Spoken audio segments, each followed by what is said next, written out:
Hey everyone, it's Wolfgang. Let's talk about crushing it with rental property. Watch the whole thing. There's a lot of inside stuff you probably won't get anywhere else.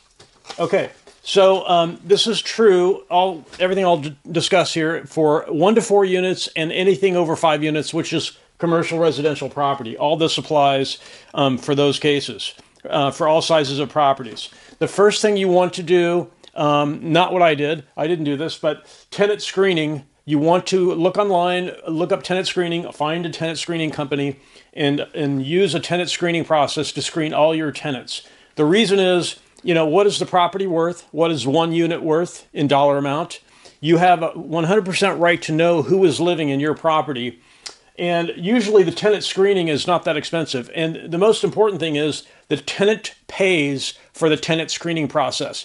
If they won't pay for the tenant screening process, you know right away that they won't pass it. So they don't want to waste the money. So you just save yourself a lot of grief. Now, a mistake I made at the beginning, I did not do tenant screening for the first 2 years. And what I found was this: about 1/3 of the tenants either would not follow the lease or would not pay rent on time, or both. So tenant screening is an absolute must for any rental property that you're owning and operating. If you want to crush it with rental property, you need tenants who will follow the lease and pay rent on time. The tenant screening will tell you the eviction background, their credit, and criminal background will tell you if you should rent to them. You want good people living in your very expensive properties. Okay, so moving on, let's talk about the steps that you need to take before you close on a property. Let's say you found a property, you made an offer, it got accepted. Here's some things you must do before you close. Ask the existing owner for the tenant screening history. Make a list of all the tenants who were not screened by the existing owner. And what you're going to have to do is you're going to have to tell those tenants, if you move forward and close the deal and make the purchase, you'll have to tell those tenants they have to submit to a tenant screening. If they won't do it, you'll have to move them out of there because they are probably not people you would want living in the building.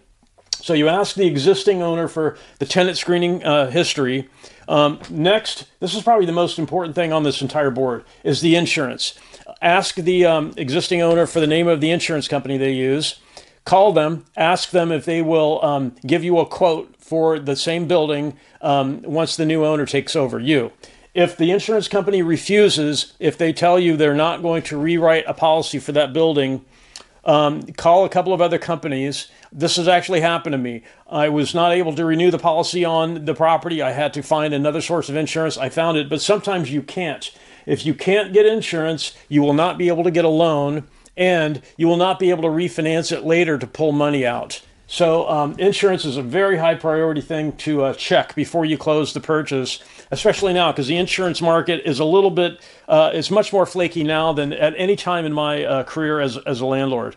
So, so once you've verified the insurance is doable, you want to ask the existing owner for a walkthrough of the property, and you need to make a list of to-do items. Priority ranked. Categorize them 2 ways: must do right away upon buying the property, and items that can be scheduled, can be put on a schedule and taken care of incrementally. So you want to make a priority ranked list of anything that needs to be done. When an existing owner is selling the property, they may let things go because they know they're selling it. You want to tackle those things right away. So the next thing you want to do is, after you've made the purchase, if you decide to move forward, give move-out notices for any tenants that are living in units that you're going to remodel. If you've bought a fixer-upper, you want to get started on it right away. So you ask the first 2 or 3 tenants to move out so you can do the remodel. And you tell them that they can reapply and go through the tenant screening after the remodel is done, and the rents will be higher because it'll be freshly remodeled. So you want to get the process started for the remodels. You don't want to put that off. Procrastination is not good if you're crushing it with rental property, owning and operating. The next thing after you've closed the purchase, do the high priority tasks that you identified in this step. Do the high priority things, knock them off, get them out of the way. And if any of these involve tenants, communicate with the tenants and let them know what's happening, and then move on to the lower priority tasks.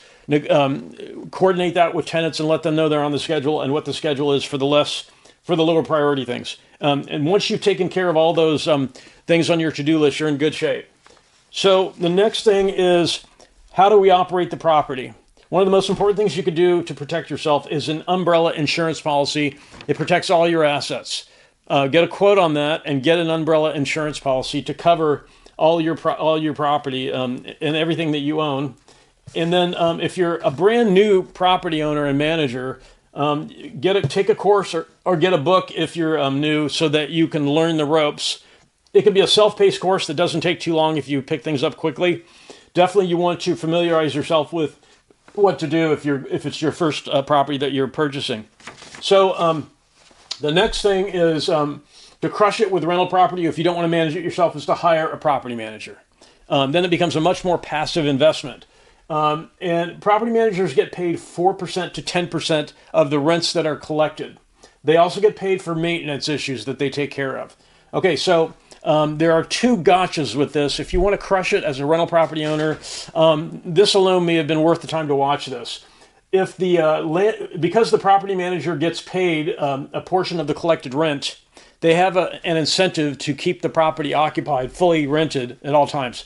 On the one hand, that's good, but on the other hand, if they're a little bit unethical, they can relax the tenant screening and start renting to anyone just to have somebody in there so they can collect rent. So the way you avoid that is this. You tell the property manager up front, here are my qualifications for renting here. These are the standards you've got to pass in the tenant screening, and if you can't live here. And tell the property manager they absolutely must abide by that without exception. If you catch them one time letting a tenant in who would not have passed your tenant screening, fire the property manager and find another one. Because if they're not going to listen to you on that very important thing, just because they want to collect a full commission every month, then you need to find a more professional company. Okay, so another gotcha with the property manager is maintenance. Sometimes unethical property managers will mark up maintenance. They'll hire a friend or a family member who will not charge them very much, and then they will add a huge markup. So the way you get around that is you tell the property manager that they have to submit full receipts for all the work and there cannot be any markup. There's a fixed fee for any maintenance request that the property manager takes care of. That's fine, but not huge arbitrary markups on work. They've got to show the receipts to get paid and they cannot mark them up. And then, so the next thing is, do you want to, for your very first property, do you want to learn how to manage property yourself? Do you want to self-manage at some point in your career? Yes, you should do that on the first property. Absolutely. Learn the ropes. And if you want to crush it as a rental property owner, you want to have a second phone and or a website, and you can write those off as an expense. So a second phone, not your personal phone, and a website so that tenants can communicate with you. If tenants reach out to you for something, respond immediately. You don't have to resolve the issue immediately, but just respond immediately and let them know, we have heard you, we're going to take care of it. That builds trust. That lets the tenants know you care about them and that you're going to resolve things. And then there are priorities of tenants' requests, and you have to let them know that. If it's a plumbing issue, an electrical issue, or a roof leak, an active roof leak, not like a spot in the ceiling, that can be taken care of because there's a loose shingle. If there's an active leak in the roof or an electrical or plumbing problem, those are showstopper things that have to be taken care of right away. Other things that are less priority, if they have a mini blind that's sticking, or if they have a door latch that's not latching on the interior of the home, like a closet door or something, then you let them know that's a 24 to 48 hour turnaround. You'll get to it. So there are priorities of tenant requests. Okay, and one thing you can do is you can make a list of vendors and have it ready, have it handy. A plumber, an electrician, someone who does flooring, someone who does sheetrock. And then as you work with vendors, people you hire to do work for you, you will learn which ones are good, which ones to keep, and which ones to not use again. That just comes with working with them and seeing if they do good work and how much they charge. Are they fair with their pricing? So the next thing we want to discuss is lease renewal.